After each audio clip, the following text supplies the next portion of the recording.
Hello and welcome to the Bankers Tech Talk video series. We're filming on location at Level 39, a fintech accelerator in London.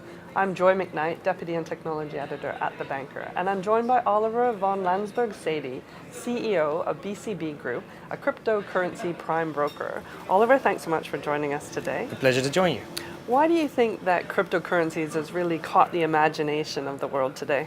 I think it's caught the imagination of good actors, bad actors, and ill-informed actors in equal measure. On the bright side, we have people who see a fundamental way to change the system of money to solve some of the problems of the existing monetary system, like hyperinflation, which we've seen in some countries, and like fraud, where the advantages of a digital technology, a digital currency, is that it can't be interfered with, it can't be meddled with. On the downside, we have fraudsters and criminals who see some varieties of these cryptocurrencies, like Monero, which is a privacy coin, which are completely anonymous and which are ideal tools for crime and money laundering. Unfortunately, those handful of cases have tainted the broader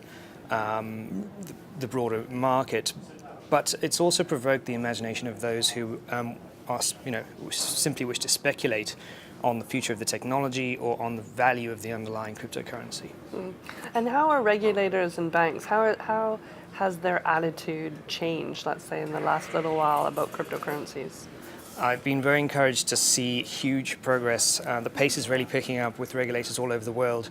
I think the SEC and the CFTC in the US are probably on the front foot, but they do take a very conservative view, particularly when a cryptocurrency or token is at risk of being seen as a security. The UK's FCA has a fantastic sandbox environment where some very exciting technology is happening, particularly in the space of tokenizing equities and bonds.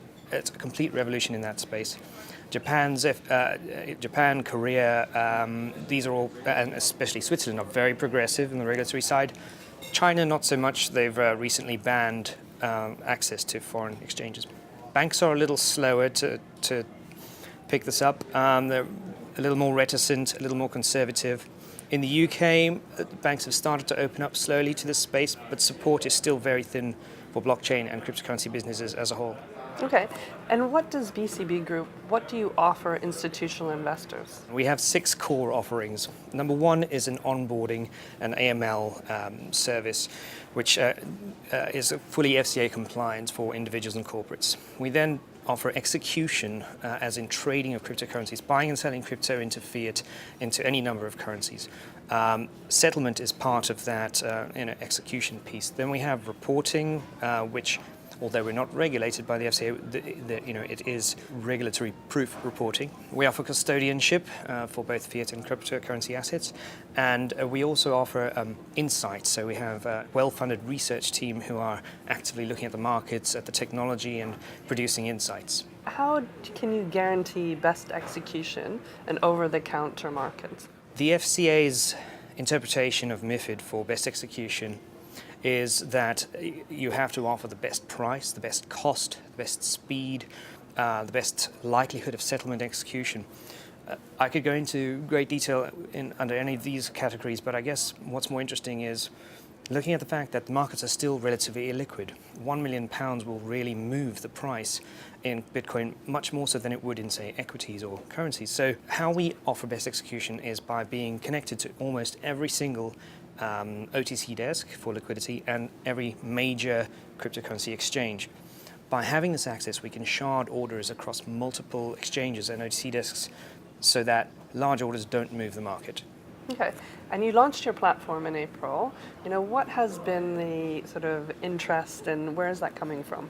On the back of our earlier launch last year of our retail platform, what we decided to do was take that infrastructure and offer it as a white label service.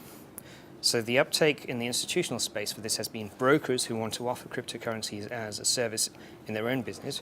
They can take our technology, put their badge on it, and offer the service in a day. We also support ICOs by offering investors a safe and regulated on-ramp to cryptocurrencies, and then the ICO companies can divest easily back into fiat. And we also have great interest from wealth managers and private banks who want to extend their capabilities to their clients. Excellent. Thank you so much for participating in the series. Thank you, Joy. It's been great.